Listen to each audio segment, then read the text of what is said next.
Assalamualaikum warahmatullahi wabarakatuh. Bismillahirrahmanirrahim. Alhamdulillah rabbil alamin. Wassalatu wassalamu ala asyrafil anbiya'i wal mursalin sayyidina wa maulana Muhammadin wa ala alihi wa sahbihi ajma'in, amma ba'd. Rabbi shrah li sadri wa yassir li amri wahlul 'uqdatam min lisani yafqahu qawli. Subhanaka la 'ilma lana illa ma 'allamtana innaka antal alimul hakim wa la haula wa la quwwata illa billahil aliyyil azim. Yang terhormat dosen pengampu Ma'alim Syahabuddin Nur MPDI dan teman-teman sekalian yang kami hormati. Pada kesempatan ini kita kembali lagi mengikuti perkuliahan online dengan mata kuliah psikolinguistik. Kami dari kelompok 5 yang beranggotakan Malidi, Muhammad Rafidi, Muhammad Syariful Akmal, dan Zainal Fikri akan membahas makalah yang bertemakan, yang berjudul Hakikat Pemerolehan Bahasa, yang insyaallah akan dijelaskan oleh teman kami. Bismillahirrahmanirrahim. Baiklah, lanjut kepada pembahasan materi kita. Kata pemerolehan, menurut Kamus KBBI, pemerolehan berarti proses, perbuatan, dan cara memperoleh. Pemerolehan disebut dalam bahasa Inggris dengan acquisition, yang berarti proses penguasaan bahasa yang dilakukan oleh anak secara alami terhadap bahasa ibunya. Pemerolehan bahasa adalah proses yang berlangsung di dalam otak seorang anak ketika dia memperoleh bahasa pertamanya atau bahasa ibunya. Dari definisi di atas dapat dikatakan bahwa pemerolehan bahasa merupakan proses tertentu yang dilakukan otak manusia dalam memperoleh bahasa yang didapat dari hasil interaksi dari luar, lalu kemudian diolah sesuai dengan kemampuan dan pertumbuhan otak manusia. Pemerolehan bahasa merupakan proses tertentu yang dilakukan otak manusia dalam memperoleh bahasa yang didapat dari hasil interaksi dari luar, lalu kemudian diolah sesuai dengan kemampuan dan pertumbuhan otak manusia. Proses anak mulai mengenal berkomunikasi dengan lingkungannya secara verbal disebut dengan pemerolehan bahasa anak. Pemerolehan bahasa pertama yaitu B1. Anak terjadi jika anak yang sejak semula tanpa bahasa kini telah memperoleh satu bahasa. Pada masa pemerolehan bahasa anak lebih mengarah pada fungsi komunikasi daripada bentuk bahasanya. Pemerolehan bahasa anak-anak dapat dikatakan mempunyai ciri kesinambungan, memiliki suatu rangkaian kesatuan yang bergerak dari ucapan satu kata sederhana menuju gabungan kata yang lebih rumit. Ya, baiklah, lanjut kepada pembahasan kita yang kedua yang akan dijelaskan oleh teman-teman kami. Bismillah. Kemudian teori-teori pemerolehan bahasa bagi manusia. Kami menyantumkan di sini ada 3. Yang pertama teori behavioristik, kemudian teori nativis, dan teori fungsional. Ini menurut Douglas Brown, karena beliau membaginya ada 3, walaupun di berbagai sumber kami menemukan ada yang 4, ada yang 3 juga, dan lain-lain. Kami disini mengambil pendapat Douglas Brown. Teori yang pertama yaitu teori behavioristik. Behaviorisme adalah aliran psikologi yang mempelajari tingkah laku yang nyata yang dapat diukur secara objektif. Dan bahasa dalam konsep behavioristik adalah perilaku verbal. Teori ini mendeskripsikan dan menjelaskan perilaku bahasa dengan bantuan model S dan R atau stimulus dan respon. Pada teori ini ada hubungan antara situasi stimulus dari luar atau dalam organismenya dan suatu reaksi atau R dari organisme tersebut. Jadi perilaku bahasa yang efektif sebagai wujud tanggapannya yang tepat terhadap stimulus. Jika respon tertentu dirangsang berulang kali, ia lantas menjadi kebiasaan atau terkondisikan. Kita lihat pada bagian yang pertama stimulus, kemudian respon, kemudian bahasa. jadi mengeluarkan bahasa. Kemudian teori natipis. Istilah natipis diambil dari pernyataan dasar mereka bahwa pemerolehan bahasa sudah ditentukan dari sananya, bahwa kita lahir dengan kapasitas genetik yang mempengaruhi kemampuan kita memahami bahasa di sekitar kita, yang hasilnya adalah sebuah konstruksi sistem bahasa yang tertanam dalam diri kita. Nah, sebenarnya setiap manusia memiliki kemampuan belajar bahasa yang dibawa sejak lahir, yang disebut dengan jihaz iktisab al-lughah. Nah, dari proses tersebut, lama-kelamaan berkembanglah sistem kaidah bahasa anak secara sistematis ke arah sistem kaidah yang dimiliki orang dewasa. Nah, seorang anak menangkap sejumlah ujaran yang sebagian besar tidak gramatikal dari korpus yang tidak berkonstruktur tersebut, yang termasuk sebagai input pada LAD, dibentuk tata bahasa sebagai input. Untuk lebih jelasnya bisa dibaca di makalah, karena di sini kami sedikit menjelaskan saja.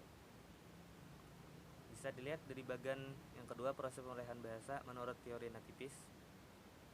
Input bahasa, kumpulan ujaran, kemudian LAD, yaitu sejak yang kemampuan dari sejak lahir itu, kemudian menghasilkan output bahasa. Kemudian teori yang ketiga yaitu teori fungsional. Dari pendapat Giltman dan Werner mengatakan bahwa belajar bahasa tergantung dengan perkembangan kognitif yang dipelajari.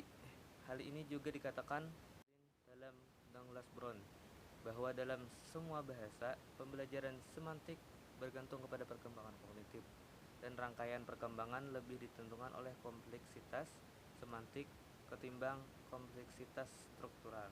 Maknanya, ketika anak memperoleh bahasa dari luar, ia akan memperoleh bahasa tersebut dengan memahami makna yang sesuai dengan konteks munculnya bahasa tersebut, sesuai dengan kemampuan kognitifnya, tanpa mengindahkan struktur yang ada.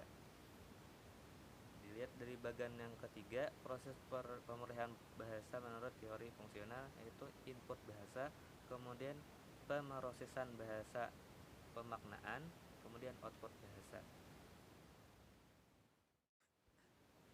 Baik, bagian C, yaitu faktor-faktor pemerolehan bahasa. Pemerolehan bahasa pertama, setiap anak tidak sama, tetapi bervariasi. Ada yang lambat, sedang, maupun ada yang cepat. Hal ini tentu sangat dipengaruhi oleh beberapa faktor seperti yang dikemukakan oleh Chomsky, Piaget, Lindeberg, dan Slobin. Faktor-faktornya yaitu ada 4. Yang pertama alamiah, faktor perkembangan kognitif, faktor latar belakang sosial, dan faktor keturunan. Yang pertama ialah faktor alamiah. Faktor alamiah maksudnya adalah setiap anak lahir dengan seperangkat prosedur dan aturan bahasa. Anak tidak dirangsang untuk mendapatkan bahasa, anak tersebut akan mampu menerima apa yang terjadi di sekitarnya. Yang kedua ialah faktor perkembangan kognitif. Perkembangan bahasa seseorang seiring dengan perkembangan kognitifnya, keduanya memiliki hubungan yang komplementer.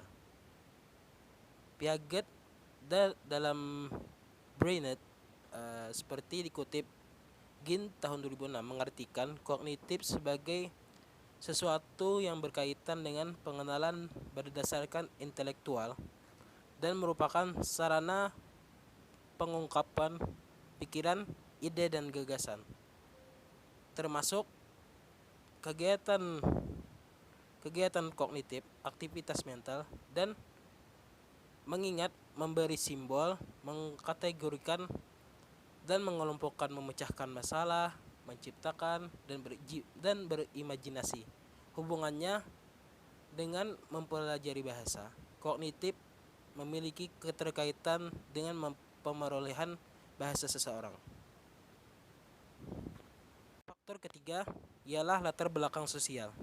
Latar belakang sosial mencakup struktur keluarga, afiliasi kelompok sosial dan lingkungan budaya memungkinkan terjadinya perbedaan serius dalam pemerolehan bahasa anak.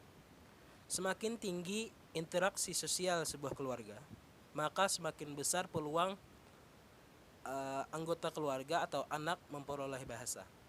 Dan jika sebaliknya, semakin rendah tingkat interaksi sosial sebuah keluarga, maka semakin kecil pula peluang anggota keluarga atau anak tersebut memperoleh bahasa. Hal lain turut berpengaruh adalah status sosial. Anak yang berasal dari golongan status sosial ekonomi rendah menunjukkan perkembangan kosakatanya lebih sedikit sesuai dengan keadaan keluarganya.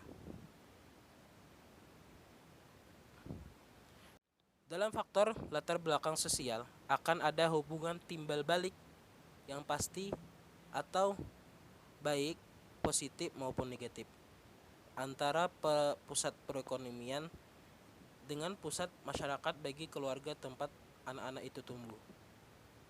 Bagi anak yang tumbuh dengan lingkungan yang menyenangkan, yang dilengkapi fasilitas, alat-alat hiburan dan dalam keluarga mereka yang berpendidikan, akan memberikan kesempatan kepada anak-anak tersebut untuk mendapatkan kosakata dalam jumlah yang besar, serta membentuk kebiasaan-kebiasaan memakai bahasa yang benar.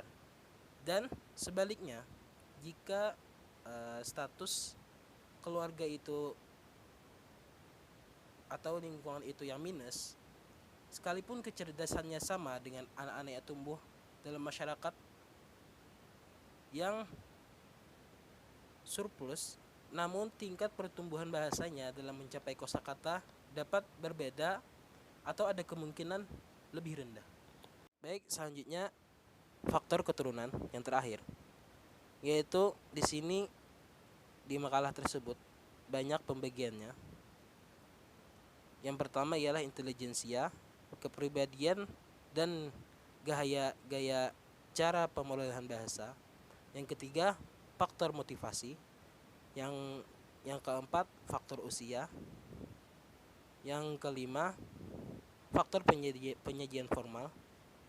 Dan juga yang terakhir, faktor lingkungan. Di sini bisa lebih lanjutnya untuk mudah memahami, bisa untuk membaca makalah kami tersebut. Demikian pemaparan makalah dari kami. Bagi kawan-kawan yang ingin bertanya, disilahkan sebutkan nama dan dari kelompok berapa. Kami dari kelompok 5 mohon maaf atas kekurangan dan kekhilafan dari penyampaian kami, karena mungkin banyak terdapat kata-kata yang sulit dimengerti oleh kawan-kawan. Berhubung malam ini nisfu Sya'ban, kami dari kelompok 5 mohon maaf lahir dan batin. Assalamualaikum warahmatullahi wabarakatuh.